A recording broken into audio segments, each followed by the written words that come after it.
नमस्कार, आप देख रहे हैं Anti24। आपके साथ मैं हूं सुनील विश्वकर्मा और आप सभी का स्वागत है हमारी इस खास पेशकश में जिसका नाम है बाखबर। बाखबर में आज हम बात करने वाले हैं राहत या सियासत की। जी हां, यदि हम बात करें उपचुनाव की या कोरोना की तो दोनों एक साथ ही चल रहे हैं। उपचुनाव की जंग सामने है तो यदि कोरोना की बात करें तो कोरोना लगातार वैश्विक महामारी के तौर पर अपने पैर पसारता जा रहा है। लेकिन एक खास बात निकलकर सामने आई है, मध्य प्रदेश में अब ऑरेंज जोन खत्म हो चुका है। अब लॉकडाउन 4 में सिर्फ 2 जोन ही रहेंगे। यदि हम 42 जिलों की बात करें तो पूरी तरह से ग्रीन जोन में 42 जिले हैं और आगामी दिनों में 24 विधानसभा सीटों पर भी उपचुनाव होने वाला है। मुख्य विपक्षी दल बीजेपी और कांग्रेस ने अपनी तमाम तैयारियां शुरू कर दी हैं। ग्रीन जोन में उपचुनाव के क्षेत्र आखिर क्या कुछ होने वाले हैं और मध्य प्रदेश में ऑरेंज जोन अब खत्म हो गया है, तमाम मुद्दों को लेकर आज हम बातचीत करेंगे और इन तमाम मुद्दों को लेकर तमाम सवालात होंगे, जवाब होंगे, विशेषज्ञ हमारे साथ जुड़ेंगे। लेकिन हमारे साथ हमारे ग्रुप एडिटर राघवेंद्र सर जुड़ चुके हैं जो कि इस कार्यक्रम को आगे ले जाएंगे। राघवेंद्र जी, कार्यक्रम आगे ले जाइए और समझना चाहेंगे हम, एक तरफ कोरोना चल रहा है तो दूसरी तरफ आने वाले वक्त में उपचुनाव है, ऐसे में आखिर क्या रणनीति रह सकती है? बिल्कुल सुनील विश्वकर्मा जी, आपका बहुत बहुत धन्यवाद और एक बार बाखबर में फिर हमारे दर्शकों का हम स्वागत करते हैं। पूरी बातचीत गंभीर और इस पर हमारे साथ टेलीफोन लाइन पर जुड़ गया मध्य प्रदेश के वरिष्ठ पत्रकार श्री सोमदत्त शास्त्री जी। सोमदत्त शास्त्री जी, आपका बहुत बहुत स्वागत है। जी धन्यवाद राघवेंद्र जी। दरअसल हम बाखबर में वो उन चीजों पर ज्यादा फोकस करते हैं जिनसे लोग बेखबर होते हैं। आज बात महत्वपूर्ण इसलिए क्योंकि 24 विधानसभा ऐसी है जहां उपचुनाव होना बाकी है। संयोग कहेंगे या एक कोई सरकार की योजना है कि मध्य प्रदेश के वो तमाम 24 विधानसभा क्षेत्र जहां उपचुनाव होने हैं वो ग्रीन जोन में है। अब ये सियासत है या सरकार की तरफ से राहत है, आपसे जानना चाहेंगे क्योंकि ये तमाम जिले, तमाम क्षेत्र आते हैं। कह सकते हैं कि चंबल ग्वालियर क्षेत्र सर्वाधिक है। 24 क्षेत्रों में से 18 क्षेत्र चंबल ग्वालियर के हैं। आपको क्या लगता है कि ये ग्रीन जोन अगर हैं तो इसमें राजनीतिक गतिविधियां बढ़ेंगी और बढ़ी हुई राजनीतिक गतिविधियां कहीं ना कहीं कोरोना वायरस को भी फैला सकती हैं, ये खतरे भी हैं, आपसे जानना चाहेंगे। राघवेंद्र साहब, आप तो इतने वरिष्ठ पत्रकार हैं और आपने दुनिया बहुत देखी है। आप क्या बता सकते हैं कि राजनीति का जो विद्रूप चेहरा आप आज देख रहे हैं उसकी परिकल्पना कभी की थी आपने? देखिए किस तरह का वातावरण है पूरे देश में।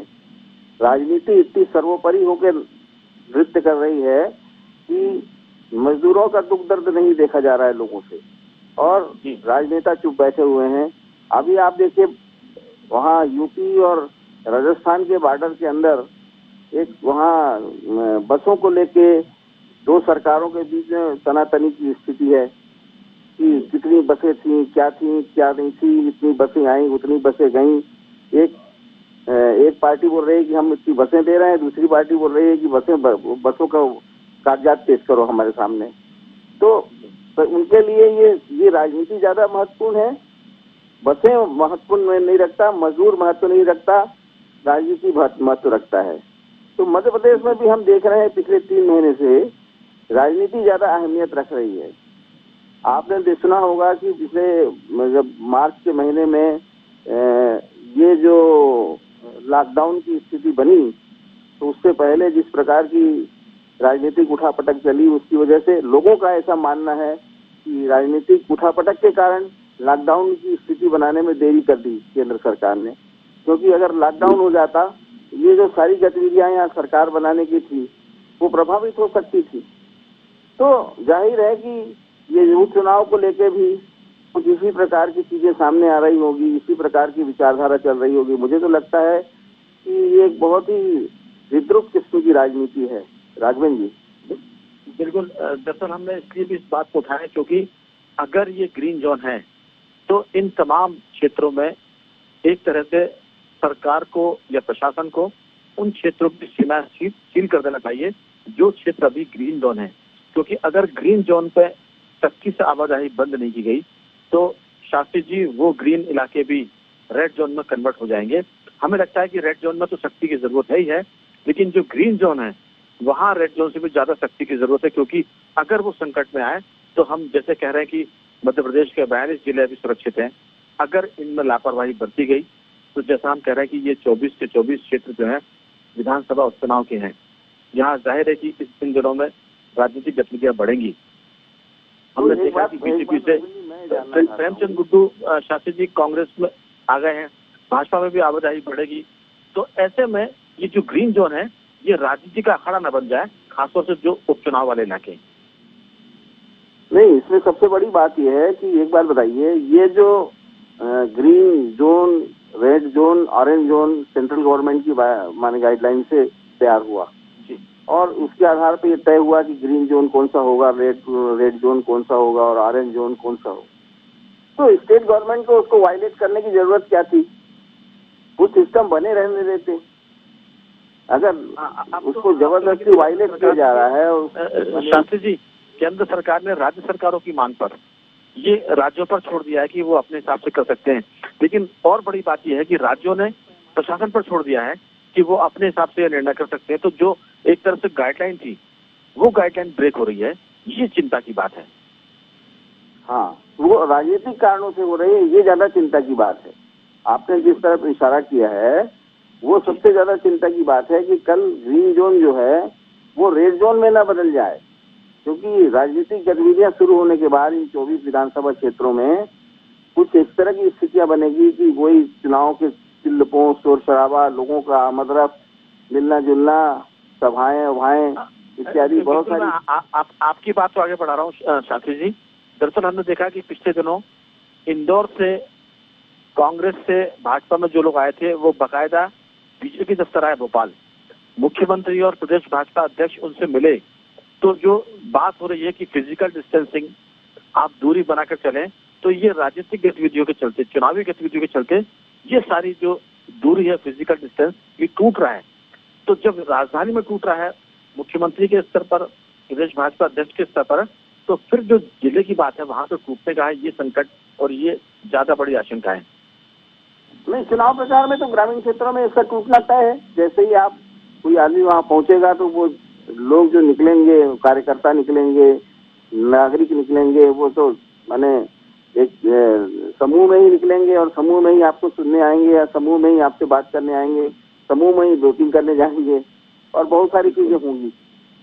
सारी चीजें होनी है, इसलिए सतर्कता बरतने वाली बात है। और राजनीति आपसे मैं आगे भी बातचीत करूंगा, आप टेलीफोन पर जुड़े रहिए।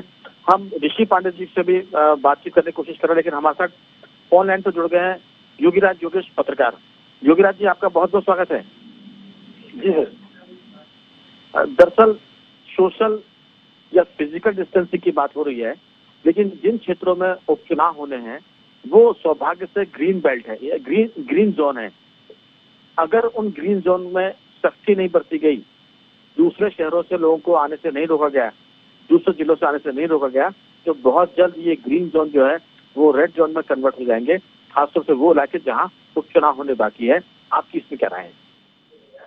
नहीं, बिल्कुल सही बात है। ग्रीन जोन अभी है, लेकिन आगे जाके ये जरूरी थोड़ी कि वो ग्रीन जोन ही रहे, क्योंकि जिस तरीके से कोरोना का संक्रमण बढ़ रहा है, जिस तरीके से वायरस फैल रहा है, और ग्रीन जोन की आप बात कर रहे हैं, ग्वालियर में तो लगातार संक्रमण फैल ही रहा है। ग्वालियर तो ऐसा क्षेत्र है जहाँ लगातार मरीज पॉजिटिव सामने आ रहा है। और चुनाव में एक ग्वालियर भी एक सीट ऐसी है जहाँ चुनाव होने, विधानसभा उपचुनाव होने, और पूरा का पूरा वो जो ग्वालियर चंबल अंचल का जो बेल्ट है, वो बेल्ट अभी भले ही ग्रीन जोन हो, लेकिन वहाँ संक्रमण फैला हुआ है, इससे आप इनकार नहीं कर सकते। तो ये देखना पड़ेगा कि ग्रीन जोन कब तक है, और चुनाव जैसे जैसे नजदीक आएंगे तब तक हो सकता है कि वो रेड जोन में तब्दील हो जाए, तब सरकार क्या करेगी।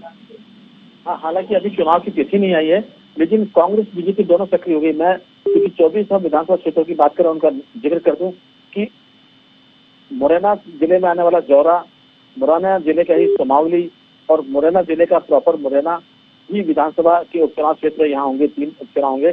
फिर हम बात करें मुरैना के दिगनी में, वहाँ भी उपचुनाव होना है। मुरैना की अंबार सीट है, वहाँ भी उपचुनाव होना है। फिर भिंड की बात करें तो भिंड जिले के मैगांव, गोहद, ग्वालियर नगर में ग्वालियर पूर्व, फिर डबरा, भांडेर, तरेरा, पोहरी, बामोरी, अशोकनगर, मंगावली, सुर्खी, ये वो इलाके हैं जो चंबल और ग्वालियर क्षेत्र में आते हैं, भिंड में आते हैं कह सकते हैं। इसके बाद सागर है, अनूपपुर है, सांची जो भोपाल के पास रायसेन जिले में आता है, आगर, हाटपिपलिया, बदनावर, आमेर और सुभाष राय, ये वो क्षेत्र हैं इसका संबंध नीमच से भी है, इंदौर से भी है, देवास की बात करें, धार की बात करें, तो ये तमाम चीजें हैं। ग्रीन जोन अच्छी बात है, लेकिन वो जो 24 क्षेत्र हैं उनको ग्रीन जोन में रखा गया है और इसके चलते वहाँ राजनीतिक गतिविधियां बढ़ेगी।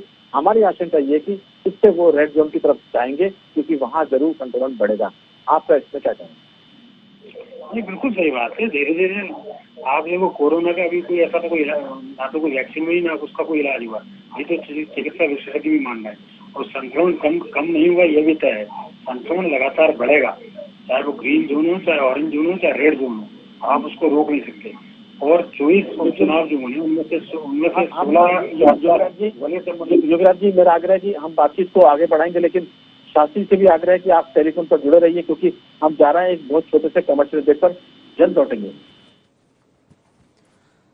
तो यहाँ रुकेंगे छोटे से ब्रेक के लिए, जल्द लौटेंगे। देखते रहिए IND24।